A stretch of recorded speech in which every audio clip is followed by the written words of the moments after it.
Chapter 9. 2 weeks after Wally's plane was shot down, Captain Worthington and the crew of Opportunity Knox were still listed as missing. A spokesman for the U.S. Army Air Forces paid a personal visit to Olive and told her that there was some reason to be optimistic. That the plane obviously had not exploded in the air meant that the crew might be alive. Homer supported Olive and Candy's view that Wally was not dead, that he was just missing. Privately, Homer and Ray Kendall agreed that there wasn't much hope for Wally. Just suppose that he didn't go down with the plane, Ray said to Homer. So then he's in the middle of the jungle, and what does he do there?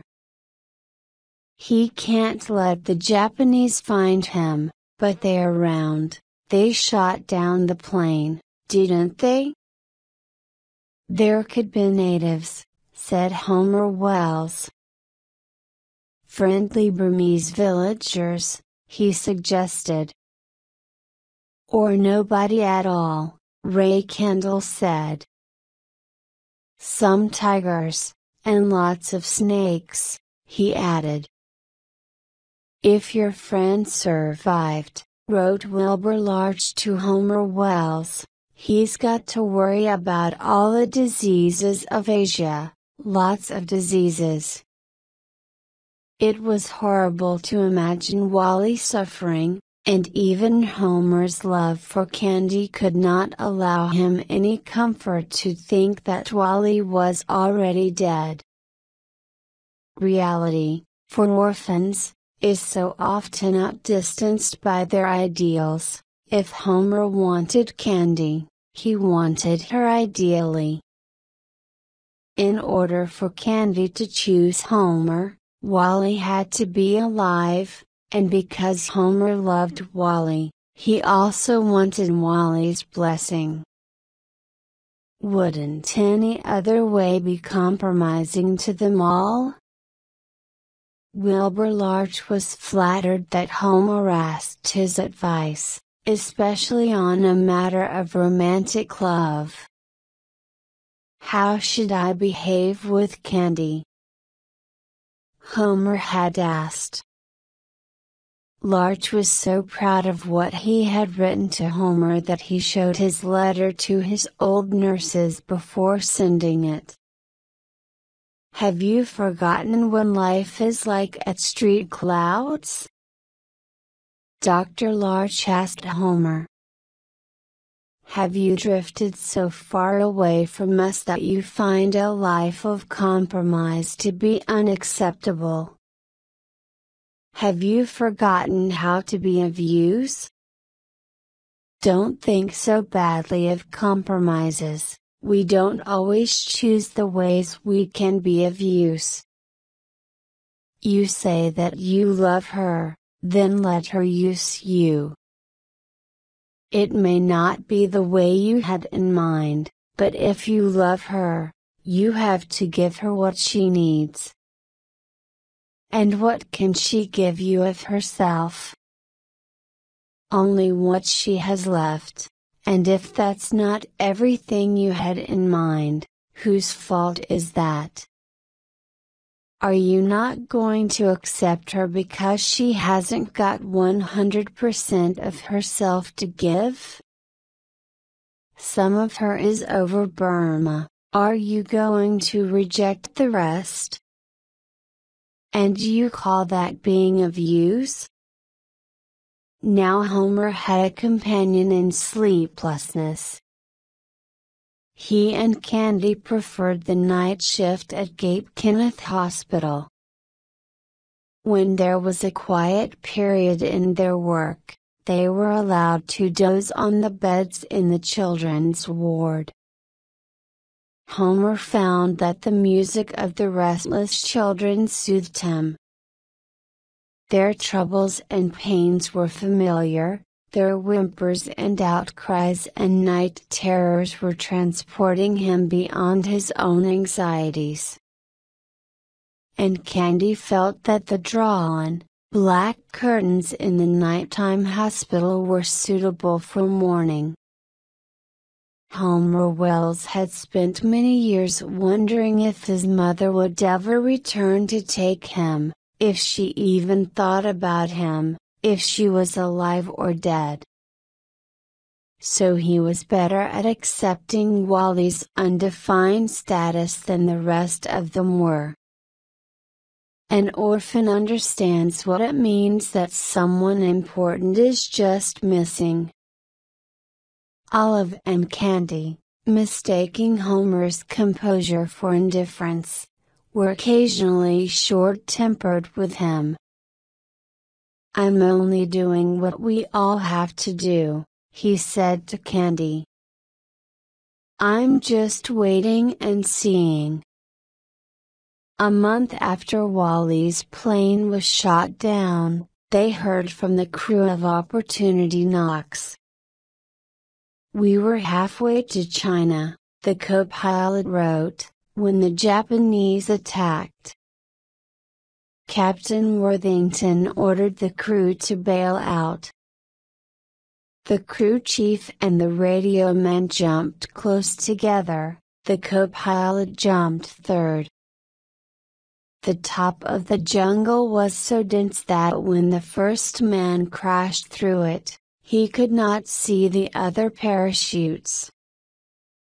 The jungle itself was so thick that the crew had to search for the others. It took him 7 hours to find the radio man. The rain was so heavy that none of the men heard the plane explode. The atmosphere was so rich with its own scents that the smell of the burning gasoline and the smoke from the fire never reached them. When they looked up, they could not see through the treetops which everywhere glittered with bright green pigeons. In 7 hours, the crew chief contacted 13 leeches of various sizes, which the radio man removed. The crew chief plucked 15 leeches off the radio man. They found that the best way to remove the leeches was to touch the lighted end of a cigarette to their ends, that way, they release their contact with the flesh. If you just pulled them, they kept breaking, their strong sucking mouths would remain attached. The radio man and the crew chief ate nothing for 5 days. When it rained, they drank the rainwater that gathered in puddles in the big palm leaves. They were afraid to drink the other water they encountered. In some of the water, they saw crocodiles. Because the radio man was afraid of snakes, the crew chief did not point out the snakes he saw. The crew chief was afraid of tigers, and he thought that he saw one, once, but the radio man said that they only heard a tiger, or several tigers, or the same tiger, several times. The crew chief said that the same tiger followed them for 5 days. The leeches tired them out, they said. Although the roof of the jungle made the rain louder, it kept the rain from falling directly on the two men, yet the jungle was so saturated that the rain almost constantly dripped on them. The radio man and the crew chief had no idea where Wally and the co-pilot were. On the 5th day, they met up with the co-pilot, who reached a native village only a day ahead of them. Since he'd been traveling alone, he'd had no one to burn off the leeches he couldn't reach. In the middle of his back, there had been a lot of them. The natives were skillful at removing leeches. They used a lighted stalk of bamboo, like a cigar. The natives were Burmese, and friendly. Although they spoke no English, they made it clear that they didn't like the Japanese invasion, and also that they knew the way to China. The Burmese let them know they were not safe to stay and wait for a while where they were. Some of the villagers were ready to lead the co-pilot, the crew chief, and the radio men into China. For that trip, they darkened their skin with mashed berries and tied orchids in their hair. They didn't want to look like white men. The trip took 20 days, walking. They traveled 225 miles. They cooked no food. At the end of the journey, their rice was moldy. There was so much rain. Each man lost about 40 pounds. When they reached their base in China, they were hospitalized for a week.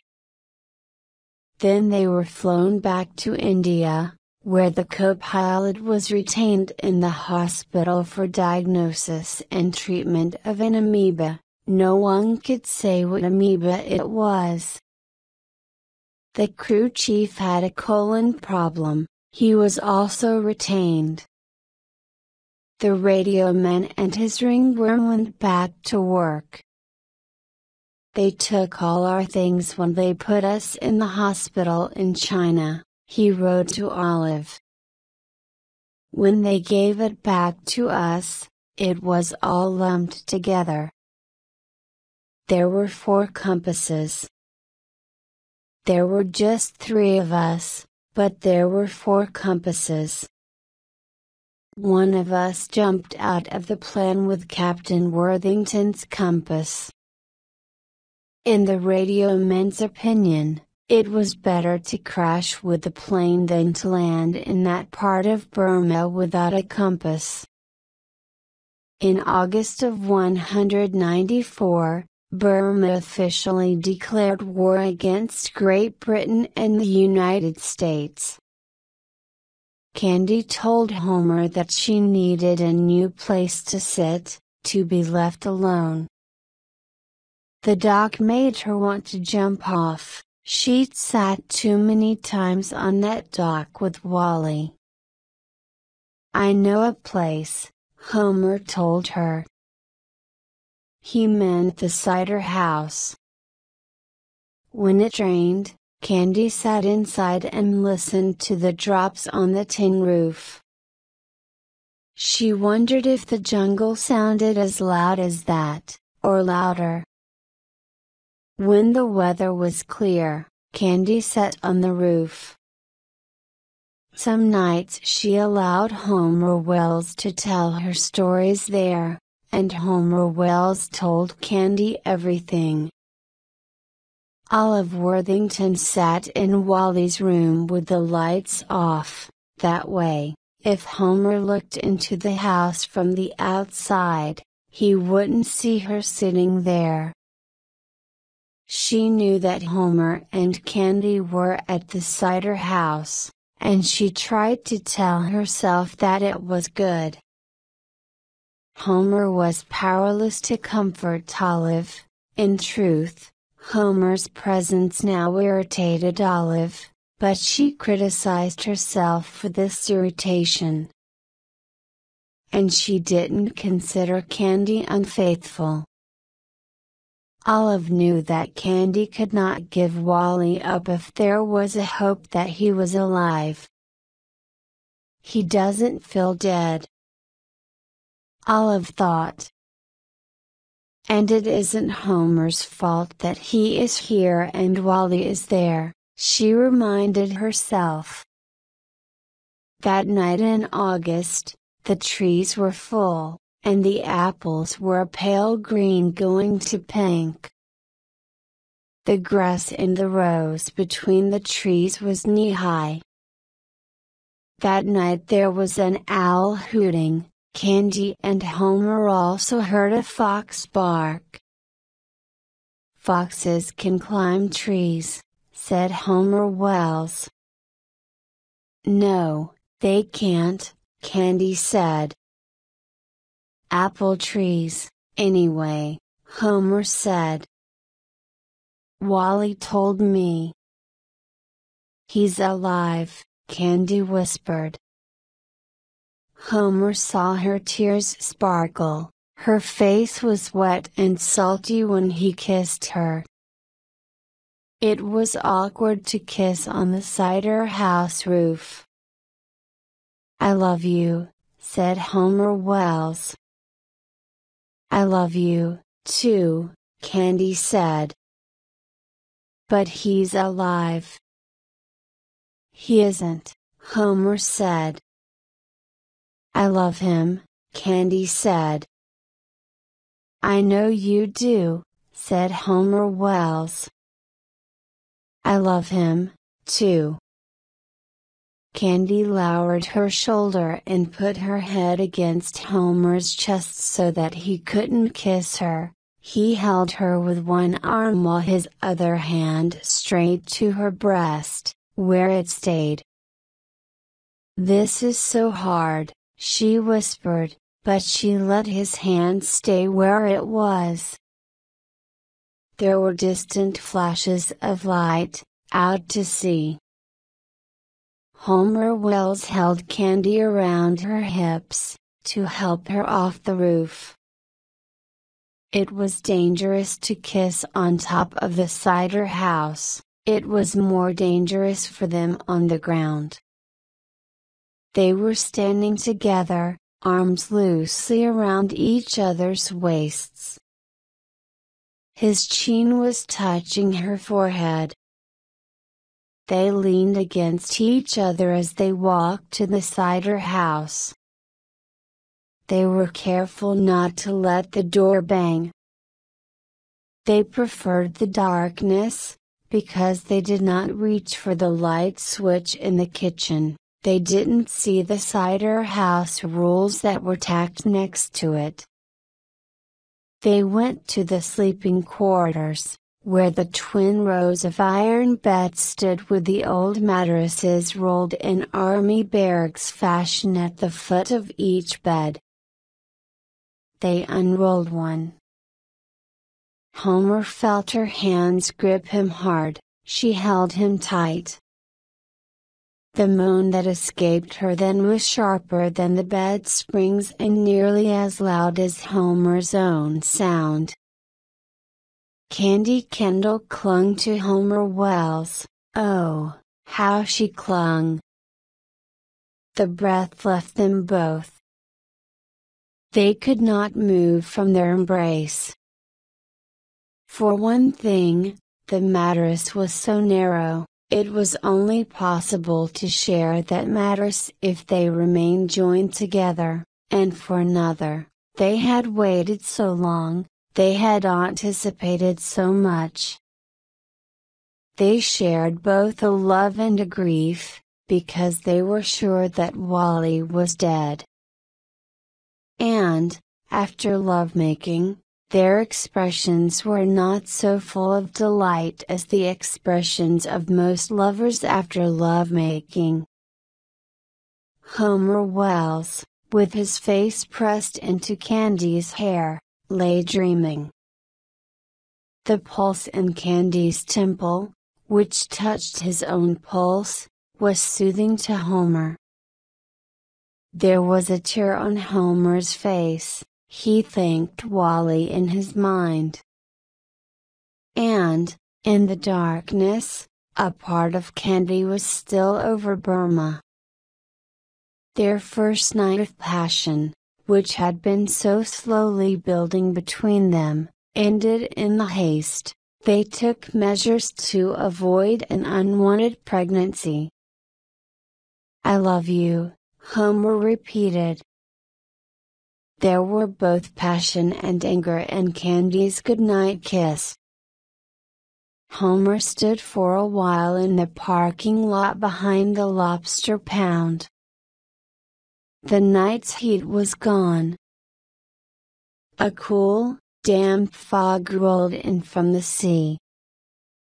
Nearly 3 months after Wally's plane was shot down, the Harvest and Ocean View began and Candy Kindle knew she was pregnant. After all, she was familiar with the symptoms, so was Homer Wells. There was a mixed crew of pickers that year. There were housewives and dwarbrites falling out of trees, and students dismissed from the local schools. Olive made Homer a crew boss of the high school kids, whose methods of bruising the fruit were so various that Homer was kept very busy. Candy worked in the mart. She told Olive that her frequent fits of nausea were probably caused by the smell of diesel fuel that was constant around the farm vehicles. Olive remarked that she thought the daughter of a mechanic and lobsterman would be less sensitive to strong odors. So she suggested that Candy should work in the fields. But Candy admitted that climbing trees also made her feel sick. "I never knew that you were so delicate," Olive said. "If I work as hard as I can," Candy told Homer, "it's possible that I'll miscarry." It was not very possible, Homer Wells knew. "What if I don't want you to miscarry?" Homer asked her. "What if?" Candy asked. "What if I want you to marry me, and to have the baby?" Homer asked. "We have to wait and see," Candy said. "We don't have much time to wait," said Homer Wells. "We don't have much time to see." "I shouldn't marry you for a year, or more," Candy said. "I really want to marry you, but what about Olive?" "We have to wait." "The baby won't wait," Homer said. "We both know where to go, not to have the baby," Candy said. "Or to have it," said Homer Wells. "It's my baby, too." When they sat on Ray Kindle's dock now, they sat close together, and they didn't sit for long. It was getting cold. Ray Kindle felt sorry for them, and it was because of Olive. He knew that Homer and Candy were forced to feel miserable loving each other. "You should just go away," Ray said out the window to Homer and Candy. He spoke very softly and the window was closed. Homer was afraid that if he insisted to Candy that she should marry him, insisted that she should have their baby, that he would force her to reject him completely. He also knew that Candy was afraid of Olive. Homer knew that Candy would marry him, and have their baby on the same day, if she thought she could avoid telling Olive the truth. Candy didn't want Olive to judge her harshly for her insufficient faith. Candy didn't believe that Wally was alive. Homer already knew that he loved Candy, and wanted her. Now he discovered that he wanted her child more than he wanted her. They were just another trapped couple, more comfortable with their illusions than they were with the reality of their situation. After the harvest, Homer said to Candy, "We'll go to St. Cloud's. I'll say that they need me there." It's probably true, anyway. and because of the war, no one else is paying attention to them. You could tell your dad that it's just another kind of war effort. We could both tell Olive that we feel an obligation to be where we're really needed, to be of more use. Do you want me to have the baby? Candy asked him. I want you to have our baby, said Homer Wells. And after the baby's born, and you're both recovered, we'll come back here. We'll tell your dad, and Olive, or we'll write them, that we've fallen in love, and that we've gotten married. And that we conceived a child before we did any of that? Candy asked. We'll say that the baby is adopted, Homer said. We'll say that we felt a further obligation to the orphanage. I really feel that, in a way, anyway, he added. Our baby is adopted? Candy asked. So we have a baby who thinks it's an orphan? No, Homer said. We have our own baby, and it knows it's ours. We just say it's adopted, just for Olive's sake, and just for a while. That's lying, Candy said. Right, said Homer Wells. That's lying for a while. Maybe, when we came back, with the baby, maybe we wouldn't have to say it was adopted. Maybe we could tell the truth then, Candy said. Maybe, Homer said. Maybe everything is waiting and seeing, he thought. He put his mouth on the back of her neck. If we thought that Olive could accept it, if we thought that she could accept, about Wally, Candy added, then we wouldn't have to lie about the baby, would we? Right, said Homer Wells. What is all this worrying about lying? He wondered, holding Candy tightly as she softly cried. Was it true that Wilbur Larch had no memory of Homer's mother? Was it true that Nurse Angela and Nurse Edna had no memory of his mother, either? Maybe it was true, but Homer Wells didn't blame them if they had lied, because they had done it only to protect him. And if they'd remembered his mother, and his mother was a monster, wasn't it better that they'd lied? To orphans, not every truth is wanted.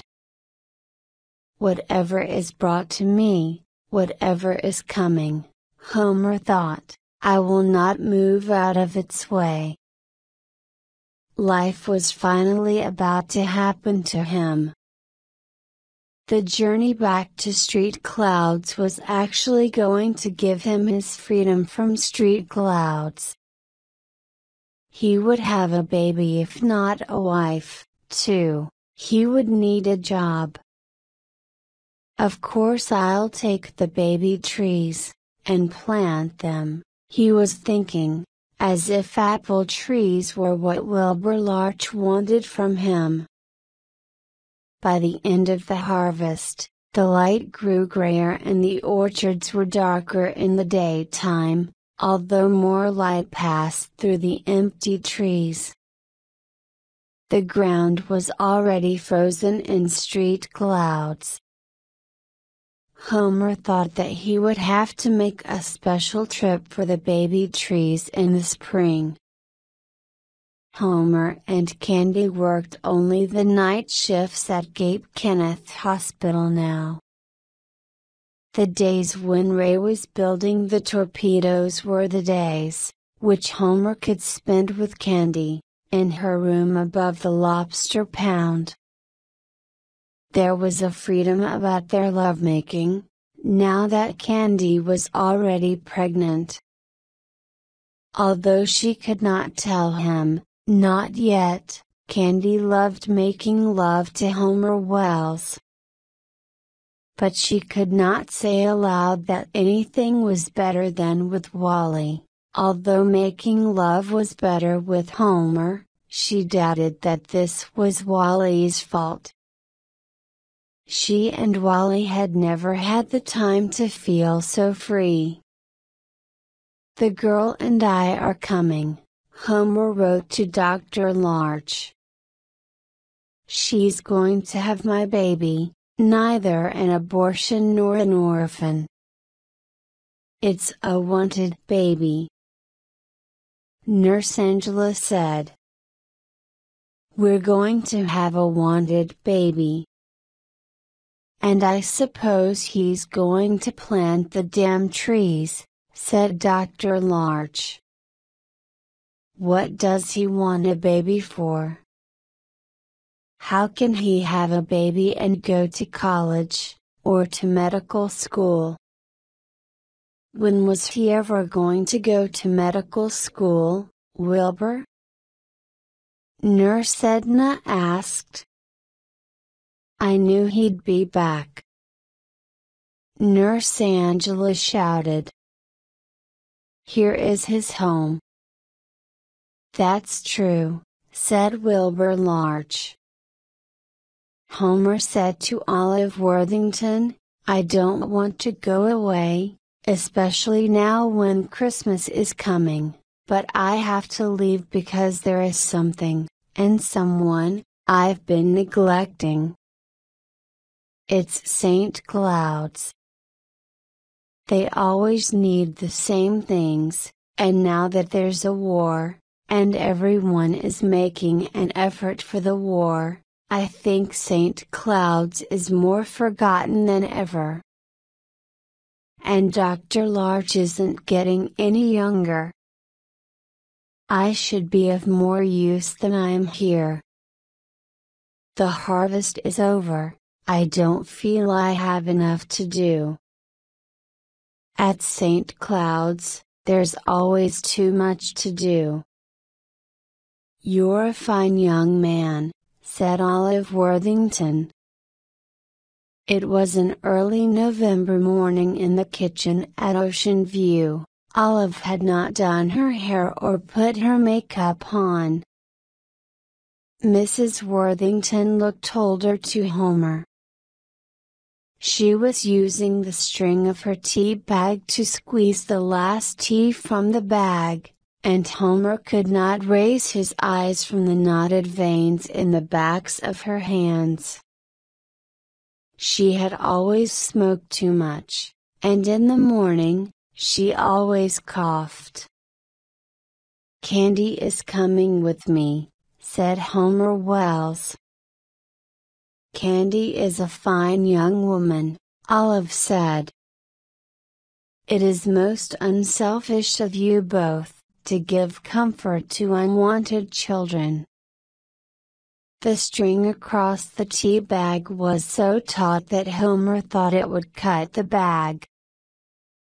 Olive's voice was very formal. She was trying not to cough.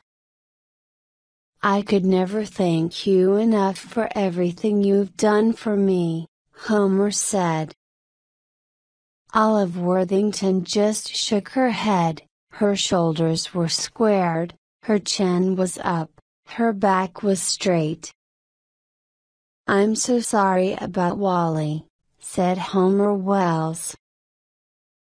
There was the slightest movement in Olive's throat, but the muscles of her neck were rigid. "He's just missing," Olive said. "Right," said Homer Wells. He put his hand on Olive's shoulder. She gave no indication that the presence of his hand was either a burden or a comfort, but after they remained like that for a while, she turned her face to rest her cheek on top of his hand. There they remained for a while longer. Olive insisted that Homer should take the white Cadillac. "Well," Ray said to Candy and to Homer, "I think it's good for you both that you stick together." As the Cadillac was leaving the parking lot, Ray called out to them, "And try having some fun together." Somehow, he doubted that they had heard him. Who goes to street clouds to have fun? I have not really been adopted, thought Homer Wells. I am not really betraying Mrs. Worthington, she never said she was my mother. Even so, Homer and Candy did not talk a lot on the drive. When Homer drove to the hospital entrance of the boys' division, it was snowing. Larch and his nurses had argued about where Homer and Candy would sleep.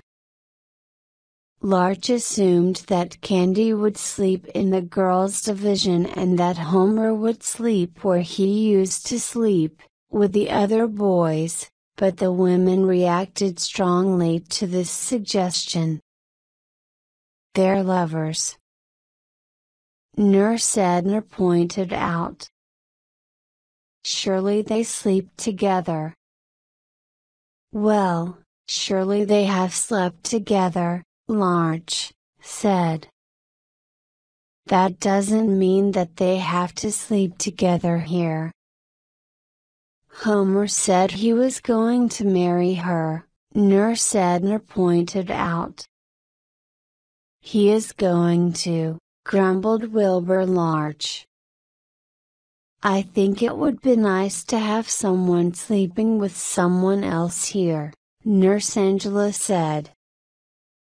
"It seems to me," said Wilbur Larch, "that we're doing the job because there's too much sleeping together." "They're lovers," Nurse Edna repeated angrily.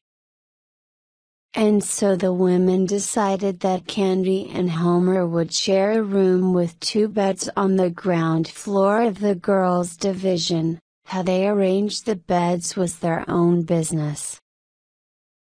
Mrs. Grogan said that she liked the idea of having a man in the girls' division. Occasionally, the girls complained of an intruder. Having a man around at night was a good idea.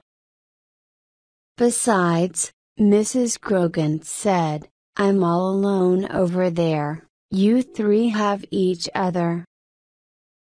"We all sleep alone over here," Dr. Larch said. "Well, Wilbur," Nurse Edna said, "don't be so proud of it." Nurse Edna had tried to keep a little supper warm for Homer and Candy. Mrs. Grogan, who was praying in the girls' division, did not see the Cadillac come up the hill. Nurse Angela was in the delivery room, preparing a woman for giving birth. Homer and Candy passed by the empty dispensary. They peeked into Nurse Angela's empty office. From the dormitory, they could hear Dr. Larch's reading voice. Although Candy held tightly to his hand, Homer Wells was in a hurry, in order not to miss the bedtime story. Homer and Candy enjoyed the life of a young married couple that winter in street clouds. There was no chore, which the lovely and growingly pregnant young woman refused to do. Dr. Larch devoted himself to teaching Homer more about pediatrics, Since Homer's obstetrical procedure was perfect and since Homer didn't want to participate in the abortions. The rigidity of his position puzzled even Candy, who was fond of saying to Homer, "Just explain it to me again, how you're not disapproving of the procedure, but you refuse to perform it." "Right," said Homer Wells, he had no doubts. "There's nothing else to explain. I think that an abortion should be available to anyone who wants it, but I never want to perform the operation." "What's hard to understand about that?" "Nothing," Candy said, but she kept asking him about it. "You think that it's wrong, yet you think that it should be legal, right?" "Right," said Homer Wells. "I think that it's wrong, but I also think that it should be everyone's personal choice." In Candy's 5th month, they began sleeping in separate beds, but they drew the beds together. It was the best Christmas ever in Street Clouds. Olive sent so many presents, and Candy's example, as the first happily pregnant woman, was a present to them all. They had a turkey, and Dr. Larch and Homer Wells had a carving contest, which Homer won. Secretly, Larch was very pleased with Homer's knife work. Homer had never been happier. He was of use, he was in love, and was loved, and he was expecting a child. In April Candy was so huge that she hardly slept at all. The morning when the hill was already without snow, Homer Wells tested the ground. He was afraid to wait any longer before the trip to Hart's Rock for the trees. He didn't want to be away when Candy delivered. Olive was surprised to see him, and by his request to give him one of the pickup trucks to transport the baby trees. "I want to plant a standard 4x40 orchard one," Homer told Olive. Olive asked him how Candy was and why she hadn't come with him. He told her that Candy was too busy. Everyone liked her, and the kids just hung on her. It would be hard to leave, when the time came, Homer confided to Olive, they were so needed. "Well, it's really hard to find even one day off, like this," Homer said. "You mean you won't spend the night?" Olive asked. "I'm too busy," Homer said, "but we'll both be back in time to put out the bees." "That'll be about Mother's Day," Olive said. "Right," said Homer Wells. He kissed Olive, whose skin was cool and smelled like ash. Meanie Hyde and Herb Fowler helped him load the pickup. When Homer returned, Dr. Larch helped him unload the trees. "They're very thin, aren't they?" Larch asked. "They won't give much fruit for 8 or 10 years, Homer said. "Then I doubt that I'll eat any of it," said Wilbur Larch. "Well," Homer said, "even before there are apples on the trees will make the hill beautiful."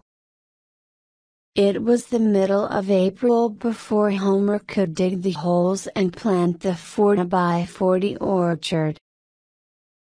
He did it in 3 days. His back was so stiff at night that he slept as restlessly and uncomfortably as Candy. It was the first warm night of the spring. Candy felt the start of giving birth. Homer helped her to the hospital entrance of the boys' division. Nurse Edna prepared Candy while Homer went to talk to Dr. Large, who was waiting in Nurse Angela's office. "I delivered this one," Large said. "Fathers are a bother in the delivery room. If you want to be there, just mind your own business." "Right," said Homer Wells. He was nervous, and Dr. Larch smiled at him. Nurse Edna was with Candy, while Nurse Angela was preparing the delivery room.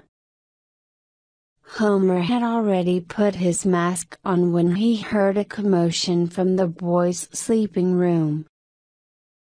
He left the mask on when he went to investigate.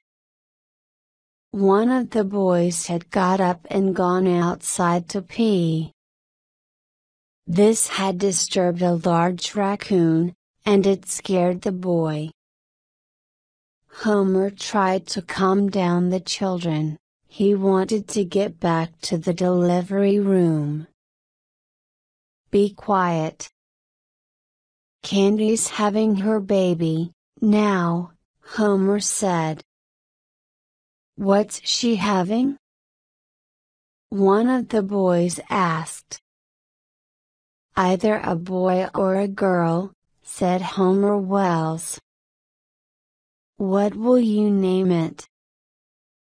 another one asked. "Nurse Angela named me," Homer said. "Me, too," several of them said. "If it's a girl, I'll name her Angela," said Homer Wells. "And if it's a boy?" "If it's a boy, I'll name him Angel," Homer said. "That's really just Angela without the last hey." "Angel?"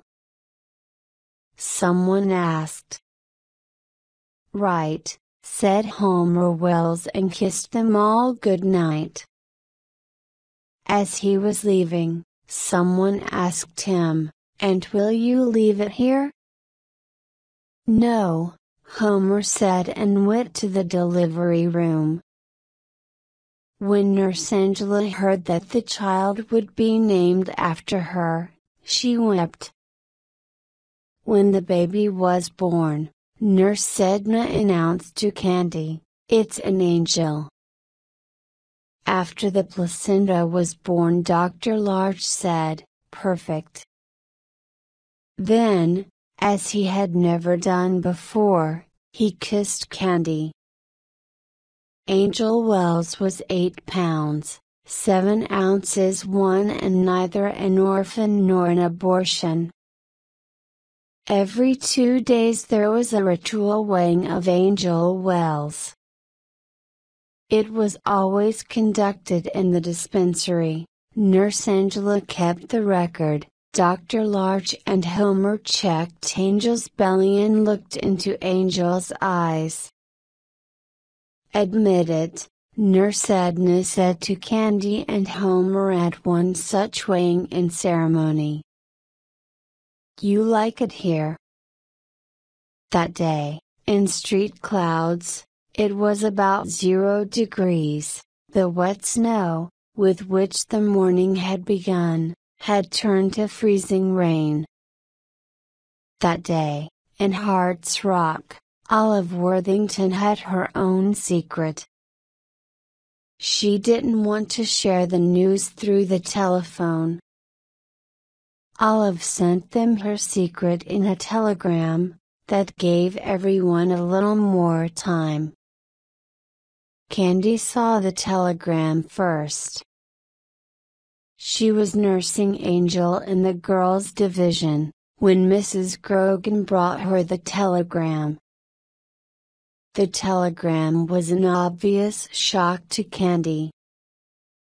She quite abruptly handed Angel to Mrs. Grogan, although Angel didn't have enough milk yet. It astonished Mrs. Grogan that Candy, in spite of the weather, ran outdoors and across to the hospital entrance of the boys' division. At the time, Homer was asking Dr. Larch if Larch thought that an X-ray of Homer's heart might be informative to Homer. Wilbur Larch was thinking very carefully about his answer when Candy rushed in. 105 pounds, said Homer Wells. Alive, Candy whispered. Paralyzed, Nurse Angela said. Encephalitis, said Wilbur Larch. How could his temperature be 92 degrees, Wilbur? Nurse Edna asked. Dr. Larch didn't know. It was another one of those details, the clarification of which would take quite a long time. For Captain Worthington, who had abandoned his plane over Burma, about 10 months ago, the clarification of many such details would take years. It was raining so heavily when he jumped that it seemed to Wally that his parachute had to push against the rain to open. He landed in a teak tree, a branch of which separated his shoulder. The pain in his shoulder caused him to lose consciousness. It was dark when he woke up, and since he couldn't see how far below the ground was, he didn't dare to free himself from the chute cords until morning. Then he gave himself too much morphine, for his shoulder, and lost the syringe in the dark. In his haste to abandon the plane, he'd not had time to find a machete. In the morning he had to cut through the chute cords using only his bayonet. When he got to the ground, he sprained his ankle. What was worse, he discovered that his compass was gone. Wally had no idea where China was. China was east of Wally, but Wally went south. After 3 days, the jungle was thinning out. It was also getting warmer. There were so many leeches that he gave up removing them. Every night he climbed a tree and slept in its crotch.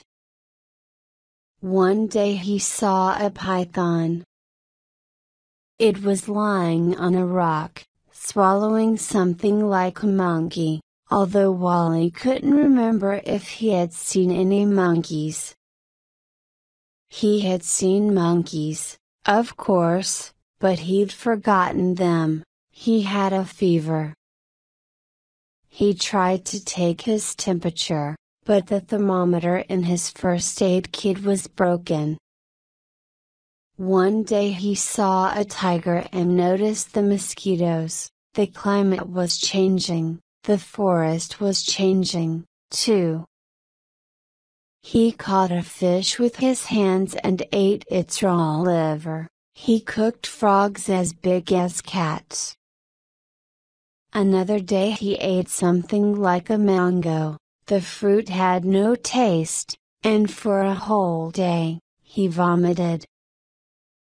Then he saw a river turning into a bigger river. Wally decided to build a raft with bamboo and vines. The green bamboo was very heavy. He noticed more mosquitoes, especially when the river broadened and the current slowed down, and he just drifted. He had no idea how many days he drifted, or when he first knew for certain that he had a fever. One day he remembered waving to the women in the rice paddy fields. They looked so surprised to see him. So he had gone into the heart of Burma. He was much nearer to Mandalay than he was to China, and the Japanese held Mandalay. But Wally had a fever of 104, he just drifted. A Burmese man carried Wally off the raft and gave him a shelter. The man and his wife took care of Wally. They were very nice people. They gave him rice and tea and lots of things with curry. When his fever went down, Wally ate Banthana's noodles and chicken and Gasak-kin curried fish balls. When his temperature was normal and he stopped vomiting, when the headaches were over and the shaking chills were gone, then he noticed the paralysis. Wally's arms and legs stuck straight out and he couldn't move them. He was delirious for 2 or 3 weeks, and when he tried to talk, his speech was slow. He had trouble eating because of the tremors in his lips and tongue. He couldn't empty his bladder, and the natives had to catheterize him with a tiny, rough bamboo shoot, in order for him to urinate at all. It is a shame that they weren't more careful when they catheterized him. The bamboo shoot wasn't always clean, the catheter's roughness hurt him and made him bleed, but it was the dirtiness that gave him the infection. The infection of epididymis made him sterile. Months later, he heard bombing. They were bombing the oil fields along the Irrawaddy. Wally knew where he was. He used to bomb those fields, too. Before he heard the bombing, he was taken to a doctor in Mandalay. They had disguised Wally as a woman. Wally was a woman and an invalid then, which made him an untouchable. They had made him look Eurasian, and it also made him an outcast. The doctor had trouble explaining to Wally what was wrong with him. He said the following in English: Japanese bee mosquito. By the time he heard the bombing of the Irrawaddy, the paralysis had left his upper extremities, his legs were still paralyzed. His bladder was okay, his sexual function felt normal.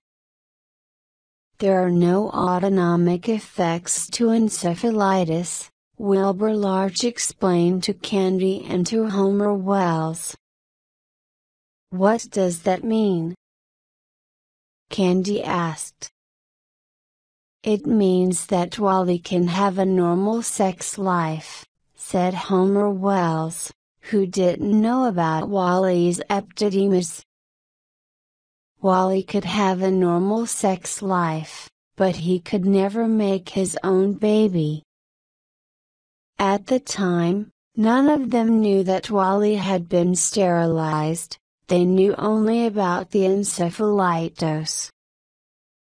Wally caught it from the mosquitoes. It was called Japanese bee encephalitis, and it was quite common in Asia during the war. Homer Wells sent a telegram to Olive, God bless you and Wally stop. When will we see him stop? Candy and I home soon stop. I have adopted a baby boy stop. Love Homer. Candy telephoned her father. Wally will be here in a few weeks, or maybe months, Ray told her. He has to gain some weight before he can travel so far, and there's still a war on, don't forget. At her end of the phone, Candy just cried and cried. Tell me how you are, darling, Ray Kendall said. Instead of telling the truth, Candy said, Homer's adopted one of the orphans. After a pause, Raymond Kendall said, just one of them? He's adopted a baby boy, Candy said. Of course, I'll help, too. It's like we've adopted a baby together. You have? Ray said. His name is Angel, Candy said. Bless his heart, Ray said. Bless you both, too. Candy cried some more. Adopted, huh? Ray asked his daughter. Yes, said Candy Kendall. One of the orphans. She quit the breastfeeding. Angel disliked his conversion to formula milk, and for a few days, he displayed a cranky temperament. Candy displayed a cranky temperament, too. Homer showed signs of strain, too. He was impatient with Dr. Large's suggestion that Homer's future lay in the medical profession. Large insisted on giving Homer a brand new copy of Gray's Anatomy. He also gave him the standard Green Hills Office Gynecology and the British masterpiece Diseases of Women. Jesus Christ, said Homer Wells. I'm a father, and I'm going to be an apple farmer. You have near perfect obstetrical procedure, Large told him. Maybe I'll end up a lobsterman, Homer said. And I'll send you a subscription to the New England Journal of Medicine, Dr. Large said. You're the doctor, said Homer Wells tiredly. How do you feel? Candy asked Homer. Like an orphan, Homer said. They held each other tightly, but they did not make love. How do you feel? Homer asked. I won't know until I see him, Candy said honestly. What will you know then? Homer asked. I will know if I love him, or you, or both of you, she said. Or else I won't know any more than I know now. It's always wait and see, isn't it? Homer asked. You don't expect me to tell him anything when he's still over there, do you? Candy asked. No, of course I don't expect that, he said softly. She held him tighter. She began to cry again. Oh, Homer, she said. How can he weigh only 105 pounds? I'm sure he'll gain some weight, Homer said, but his entire body shivered suddenly. Wally's body had been so strong.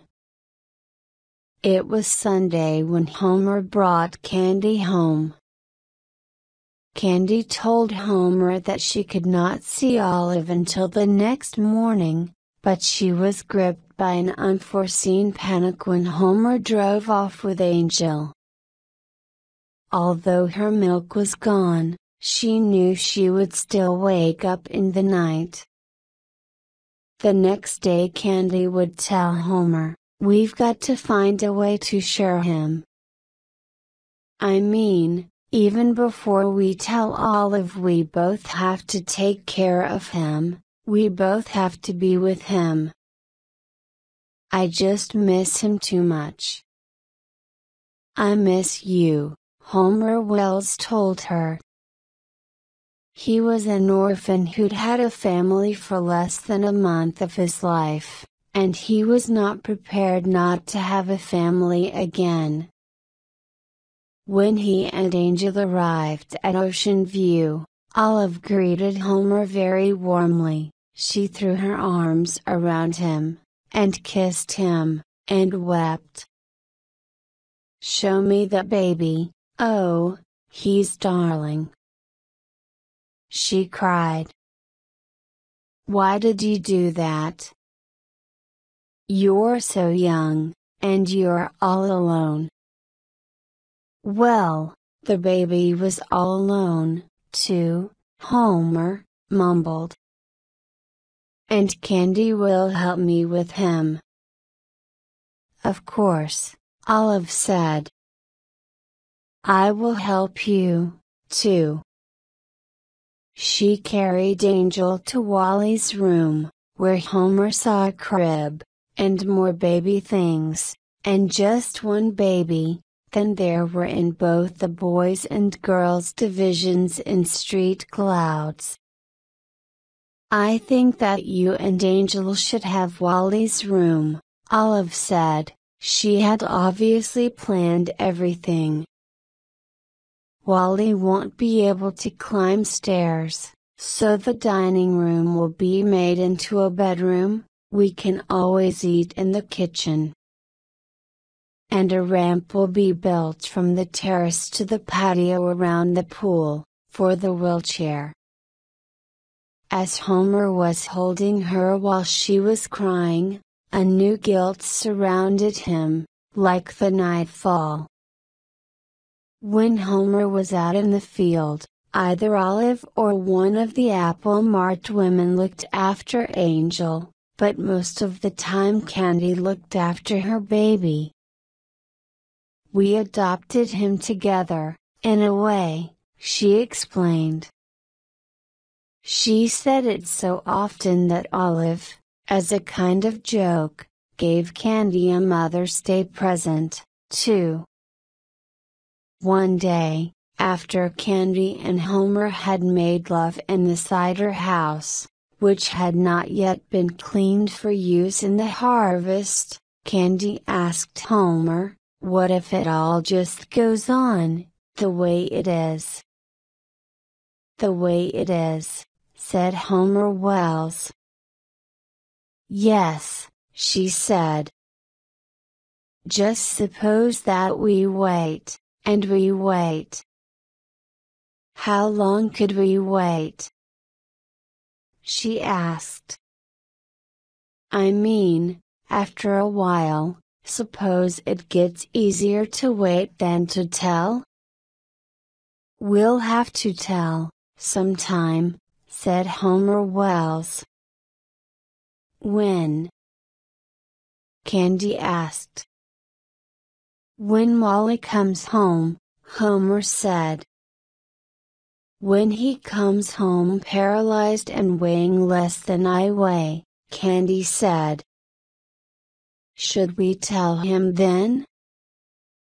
she asked. "We have to know where we're going," said Homer Wells. "But what if we don't know?" Candy asked. "What if we know only how we want to stay? What if we wait and wait?" Do you mean that you won't ever know if you love him or me? Homer asked her.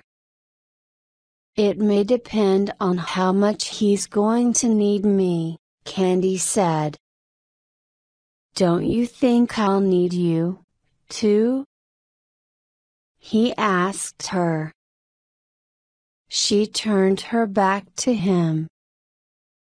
We'll have to wait and see, she said. Past a certain point, I won't wait, said Homer Wells. What point is that? Candy asked.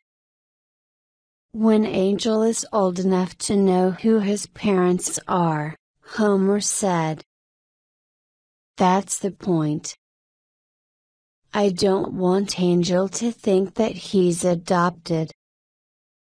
I want him to know who his mother and father are. I'm not worried about Angel, Candy said. Angel will get lots of love. I'm worried about you and me. And Wally, Homer said. We'll go crazy, Candy said. We won't go crazy, Homer said. We've got to take care of Angel and make him feel loved. But what if I don't feel loved, or you don't, what then? Candy asked him. We'll wait until then, said Homer Wells. We'll just wait and see, he said. It was not until the summer when Candy first heard directly from Wally. She got a letter. Wally had spent 6 weeks in hospital, in Ceylon. They had not wanted to move him from there until he'd gained 15 pounds, until his muscle tremors had ceased and his speech had become better. He wrote the letter from another hospital, in New Delhi. After a month in India, he had gained 10 pounds. He said that he'd learned to put cinnamon in his tea. They promised him that they would allow him to start the long trip home when he weighed 140 pounds. He wrote about his perfectly normal sexual function. Wally still didn't know he was sterile. He knew he'd had a urinary tract infection, and that the infection was gone. And how is Homer? How I miss him. Wally wrote. But that was not the part of the letter that devastated Candy.